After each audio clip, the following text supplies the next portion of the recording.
Bom, falei muito brevemente de Gaston Bachelard, falei muito brevemente de Karl Popper, Thomas Kuhn, são coisas que eu pretendo abordar depois com vocês nas aulas presenciais e nossa conversa no sábado, tudo bem? Se vocês estiverem vendo essas aulas hoje, no sábado, então daqui a pouquinho eu converso com vocês e falo sobre um pouco mais sobre cada um desses autores. Faltou falar de dois, tá? Talvez sejam os dois mais radicais, que são justamente ou Paul Feyerabend, ou Paul Feyerabend, depende bastante de com qual sotaque e língua vocês abordam o nome dele, e também o Michel Foucault. Né? O Paul Feyerabend, ele é considerado um epistemólogo anarquista. Por que epistemólogo anarquista? Porque ele vai romper com a ideia, não que os outros não tenham feito isso, tá? Mas o Paul Feyerabend, ele vai romper com a ideia da supremacia da ciência sobre o conhecimento, sobre a produção do saber. Ele vai dizer que a ciência é somente mais uma das áreas que vão produzir saber e que a ciência sozinha não deve ser a responsável pela tomada de decisões políticas, econômicas, culturais, sociais. Mas, Rodrigo, é perigoso. Nós estamos em um momento em que nós estamos vendo algumas tomadas de decisões que não são científicas. Na verdade, não é que elas... Na verdade, não é que a ciência ela esteja sendo deixada de lado pelas tomadas de decisões. É todo um conhecimento sóbrio que vem sendo deixado de lado quando você acredita que ninguém vai ser contaminado mais porque você está protegido por alguma luz, por alguma entidade, e que é só uma bobagem que estão falando, que o coronavírus não existe. Então, nesse caso, não é só a ciência que está sendo excluída, é qualquer saber sóbrio. Tá? É mesmo o conhecimento do senso comum que está sendo excluído nas tomadas de decisões quando você ou ridiculariza ou você desconsidera um coronavírus. O Cupo Faraday falava o seguinte: há um senso comum que é construído culturalmente que precisa ser ouvido, não um senso comum preconceituoso. Existe um conhecimento das tribos indígenas, das tribos nativas, dos povos originários, que precisa ser também reconhecido como saber, o saber sobre as estrelas, sobre as plantas, sobre a arquitetura. E algumas ciências contemporâneas vêm captando esse saber muitas vezes. Existem muitas vezes alguns conhecimentos religiosos sobre mundo, cultura, ser humano, que precisam ser ouvidos ao mínimo, sobre moral, sobre ética, sobre política, que precisam ser conhecidos. A questão é quando nenhum desses saberes é ouvido. Tá? O que nós temos hoje não são tomadas democráticas de decisões, são tomadas de decisões que não levam em consideração nenhum dos saberes.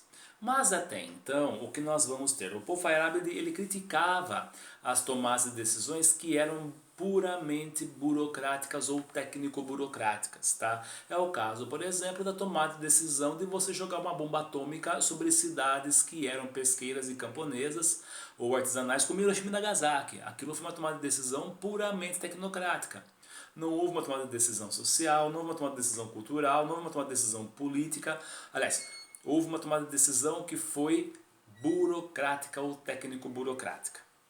Tá? É essa a crítica que o Paul Feyerabend faz. E ele vai fazer uma outra crítica também, que é justamente a crítica da imposição de métodos científicos a qualquer situação, de pesquisa.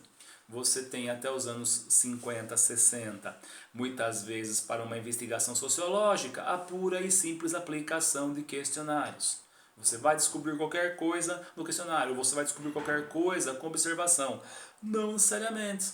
É uma crítica que o Karl Popper já havia feito no que diz respeito ao método indutivo. Eu vou observar 3, 4 casos e a partir desses 3, 4 casos eu vou criar uma teoria geral para a situação. Não, cara pálida. Se você tem 3, 4 casos, você tem uma teoria sobre 3, 4 casos e não uma teoria sobre todos os casos de uma forma geral. E essa é a crítica que o Karl Popper fazia, método indutivo. O que o Karl Popper criou, por exemplo, ele criou o método hipotético dedutivo. Você tem uma hipótese, você tem uma ideia, a partir de estudo, a partir de conhecimento, a partir de intuição também, o que você vai fazer? Você vai pegar a sua teoria, pegar a sua hipótese, você vai levar até o campo, fazer as observações, fazer a análise, para depois voltar com esses dados para ver se esses dados estão de acordo com a sua hipótese e a partir desse encontro você criar outra hipótese, ir para campo com outro olhar, fazer novas análises e trazer e fazer o debate de novo com a sua hipótese. Ah, mas aí não vai ter fim nunca. É aí é que está a questão. Para o Karl Popper, por exemplo, esse não ter fim nunca e essa constante possibilidade da sua teoria estar errada é que faz com que a sua teoria seja científica. Quando você cria dogmas, e essa é a crítica que o Karl Popper fazia ao marxismo e à psicanálise, quando você cria dogmas incontestáveis, o que se quer incontestáveis, você não cria ciência, você cria dogmas. Você cria imposições, você cria um manual de condutas. Então o Karl Popper critica a psicanálise, critica o marxismo em relação a isso, e o Paul Feyerabend ele vai fazer uma devastação maior sobre essa perspectiva, porque vai dizer o seguinte: não há um método para nada. Na verdade, na ciência vale tudo. Como assim vale tudo? Vale criar mentiras? Não, não é isso. Vale você estar numa dimensão, você estar num contexto, você analisar nesse contexto qual que é a melhor forma metodológica de você coletar dados. Você pode utilizar diversas formas, inclusive dependendo da pesquisa, para você ter dados mais verossímeis. Então não adianta você vir com o questionáriozinho, com perguntinha ou só observação, sendo que o momento não exige observação, não exige perguntinhas, exige uma interação do sujeito pesquisador com o objeto pesquisado. É aí que nós vamos voltar justamente ao Paulo Freire quando ele diz que não existe um sujeito sem ser um objeto. Então, quando eu vou para a pesquisa, eu vou querendo saber o que está sendo pesquisado e também como objeto saber em mim o que está sendo desconstruído. Saber em mim o que está sendo construído de novo.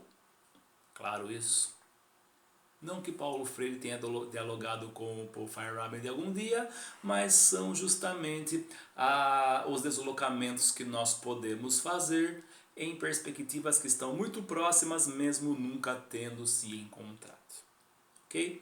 E aí nós vamos ter Michel Foucault.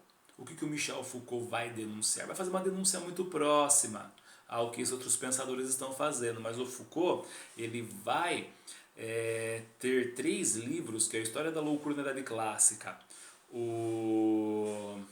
As Palavras e as Coisas e o Arqueologia do Saber. Ele vai buscar como que esses saberes eles são construídos e constituídos como verdades supremas. Como esses saberes eles são constituídos como verdades supremas, como eles conseguem se legitimar como essas verdades supremas e como eles impedem de outros saberes competirem com esses saberes hegemônicos de também se tornarem verdades científicas. E aí o Foucault, nas Palavras e as Coisas, ele vai trabalhar com a construção também das ciências modernas, das ciências contemporâneas. Linguística, biologia, os próprios estudos relativos às ciências sociais, à economia. Vai dizer que muitas ciências humanas são só subsidiárias à economia, que depois vão se romper, depois que vão se distanciar uma das outras. Então o Foucault ele faz essa crítica, e ele faz uma crítica analisando justamente a história dessas ciências. Mas não a história oficial, e sim a história nos interstícios, a história no submundo, buscando lá no porão a última página do último texto que ninguém havia lido. Tudo bem? Para contar a história das ciências. Para depois, com essa verdade que as ciências constroem, ele vai justamente pegar o que essas verdades que as ciências constroem e transformá-las em práticas de exercício de poder.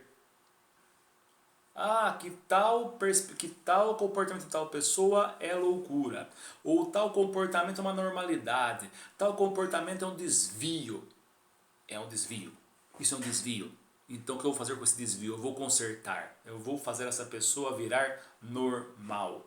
Vou transformar essa normalidade em uma normalidade, vou transformar essa patologia em algo saudável. É aí que o Foucault vai dizer que as instituições disciplinares como escola, quartel, hospital, hospício, sanatório, essas instituições elas vão pegar esses desvios e tentar consertar esses desvios para normalizar as pessoas, normalizar o indivíduo através da anatomopolítica, de forma que ele se mantenha ou que ele se transforme em corpo dócil, principalmente para um capital que vai se aproveitar desse corpo para produzir mais, e como que ele vai conter as massas, conter o coletivo a partir das políticas coletivas de saúde, de demografia, de ocupação, para fazer com que as pessoas mantenham-se vivas e produtivas. É por isso que o Foucault vai escrever História da Sexualidade.